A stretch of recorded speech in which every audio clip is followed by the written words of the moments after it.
கிருஷ்ணகிரி மாவட்டம் ஓசூரில் லோகக்ஷேமா பக்த மண்டலி டிரஸ்ட் சார்பில் சுவாமி ஐயப்பனுக்கு சிறப்பு பூஜைகள் மற்றும் அன்னதானம் நூற்றுக்கணக்கான பக்தர்கள் பங்கேற்று வழிபாடு.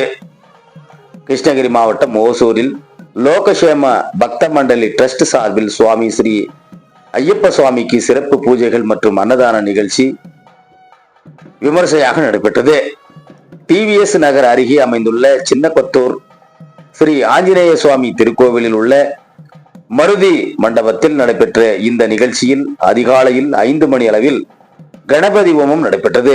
பின்னர் ஸ்ரீ விநாயக பெருமாள், ஸ்ரீ சுவாமி ஐயப்பன், ஸ்ரீ முருகப்பெருமான் ஆகியோருக்கு திருவுருவ படங்களை வைத்து பிரம்மாண்ட அலங்காரங்களால் மலர்களால் அலங்கரிக்கப்பட்டு தொடர்ந்து 18 படிகளுடன் கூடிய பீடத்தின் மீது அலங்கரிக்கப்பட்ட சுவாமி ஐயப்பன் அருள் காட்சி அளித்தார். 18 திருப்படிகளும் அகல் விளக்குகள் ஏற்றப்பட்டு நெய் தீபத்துடன் சுவாமிக்கு லட்சார்த்தனை நடைபெற்றது.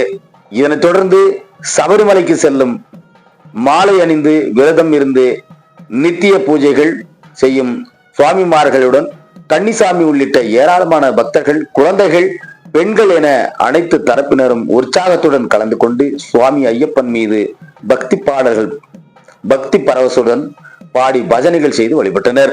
சுவாமிக்கு சிறப்பு பூஜைகள் செய்யப்பட்டு மகா மங்களார்த்தி, தீப ஆராதனைகள் நிறைவேற்றப்பட்டன. தொடர்ந்து நடைபெற்ற அன்னதானத்தில் நூற்றுக்கணக்கான பக்தர்கள் சுவாமி ஐயப்பனை பிரசாதங்களை பெற்று சென்றனர் என்பது குறிப்பிடத்தக்கது. எதிர்நீச்சல் தொலைக்காட்சி செய்திகளுக்காக ஓசூர் செய்தியாளர் செல்வமுடன் ராமச்சந்திரன்.